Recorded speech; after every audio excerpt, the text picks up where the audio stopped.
Hey guys, Level Cap here, and welcome to another episode of This Week in Gaming. Rainbow Six Siege's next season of content is just around the corner.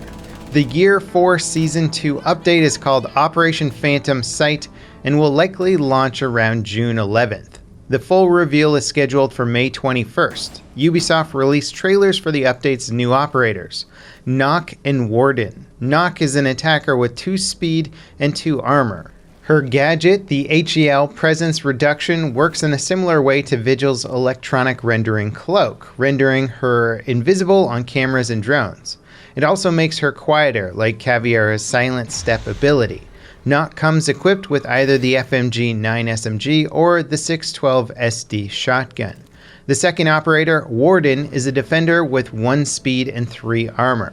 His gadget is the Glance Smart Glasses, which lets Warden see through smoke when standing still. Warden can equip either the M590A1 shotgun or the MPX SMG for his primary weapon. The Phantom Sight patch also brings some pretty significant changes to the game. The CAF map has been totally reworked.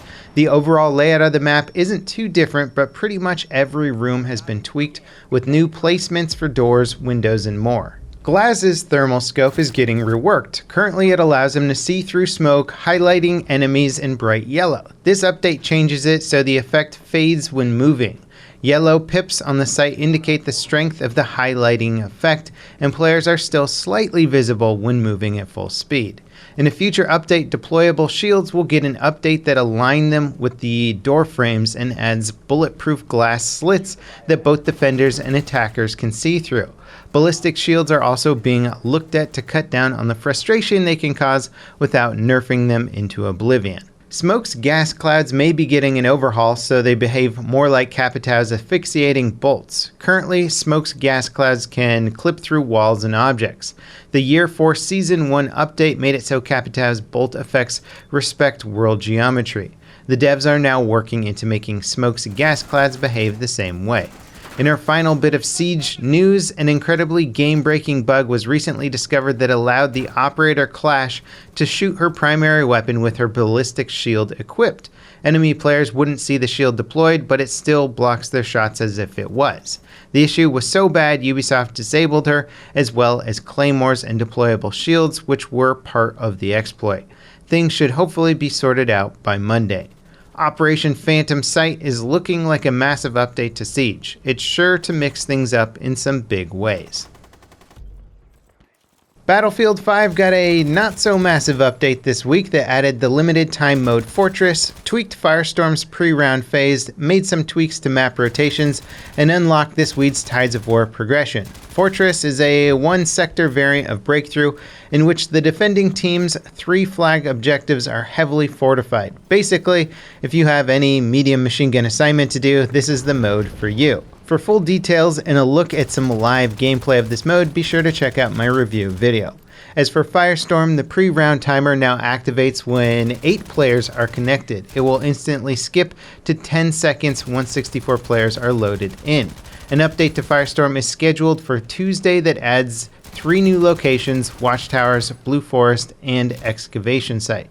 The Boys AT rifle is being added to Firestorm as well as a 4th gold tier to loot. The Boys AT rifle shoots some pretty heavy-duty anti-tank rounds, so it'll be effective against both infantry and vehicles. The next update for Battlefield 5, which if Firestorm update timing is anything to go by, should be happening early next week. It includes some pretty major quality of life improvements.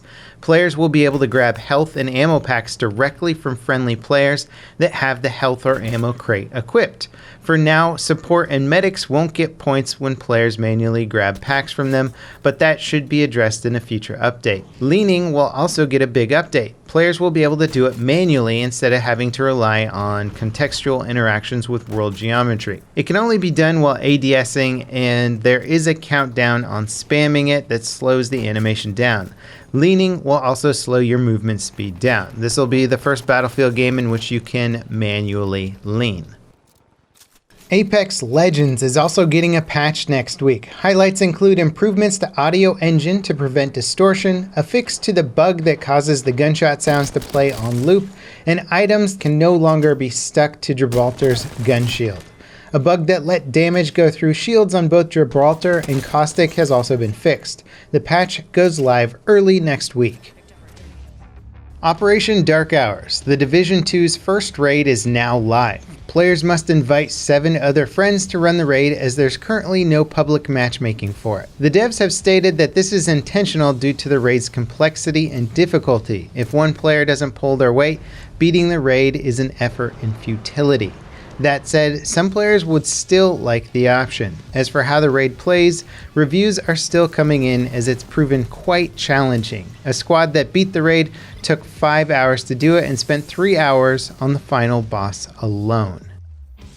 A PC port of Detroit Become Human was recently announced, and now we have a release window. Heavy Rain and Beyond Two Souls are also getting the demo PC port treatment. Heavy Rain's demo launches on the 24th with a full release scheduled for June 24th, while Beyond's demo launches on the 27th with a full release set for July 22nd.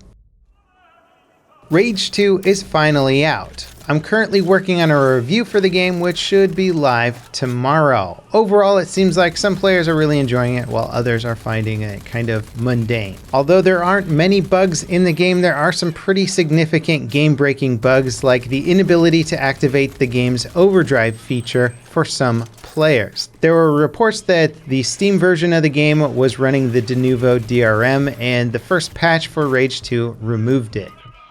Hunt Showdown, the PvP and PvE Battle Royale shooter, is finally available on Xbox One as a limited beta event. Players that sign into the Xbox Insider Hub this weekend can request an invite. Space is limited and the beta ends on Monday. On PC, the game has enjoyed a bunch of content updates recently, including new maps, enemies, weapons, and more. It's one of the few Battle Royale games with a real sense of atmosphere and is visually very impressive. After a year of delays, the Steam Link app for iOS is finally available. This app lets you stream your games from your PC to any compatible iOS device, including the Apple TV, iPhones, and iPads. Connecting a Bluetooth controller to your device is pretty much all you need to get going. It works well enough that essentially it feels like the game's running on your device and not over your home Wi-Fi. The Android version does still have some key features over iOS, like playing over the internet, but it's a big improvement over literally not having the app at all on iOS. Dates for the Steam Summer Sale have leaked. The annual Mega Sale kicks off on June 25th and will go on for about 2 weeks. It'll offer the usual bespoke minigame, trading cards, and steep discounts on hundreds of major titles. Epic are also getting in on the major sales event. They launched their first ever store-wide sale this week. Unfortunately, it hasn't been exactly smooth sailing. Some publishers and developers weren't made aware of the sale until it went live. Pre-release games also got price discounts, which potentially hurt sales closer to launch. Multiple games were delisted by their developers to avoid participating in the sale altogether, with another dev adjusting the price of their game multiple times to try and compensate for the price reduction. It's not all doom and gloom though. Epic are covering the sales reduction for all sales, and many of the discounts are pretty attractive. Metro Exodus is getting 2 DLC expansions. The first DLC is called The Two Kernels and returns you to the underground tunnels. It sounds like a sort of prequel to Exodus. It launches sometime this summer and is included in the game's $25 season pass. The second DLC, Sam's Story, follows a U.S. Marine that was stationed at the American Embassy in Moscow before the Great War. He leaves the group from the main game and explores a sandbox survival landscape, looking for a way to make it back to the U.S. Sam's Story should launch sometime in early 2020. Activision is yet another major publisher to pull out of E3 2019. They won't have a booth at the event. Unlike some publishers, Activision doesn't generally put on a presentation at E3. Instead, they rely on Microsoft and Sony to showcase their upcoming games. In our final story this week, have you ever wanted to play a tactical shooter set in space? Well, a new trailer for the upcoming FPS game Project Boundary is promising to bring the dream to life. The game is set around a space station and attempts to simulate what gunfights would be like in the cold vacuum of the unknown. The trailer showcases some weapon customization and gameplay. Overall, it does look interesting. It launches on PS4 sometime this year.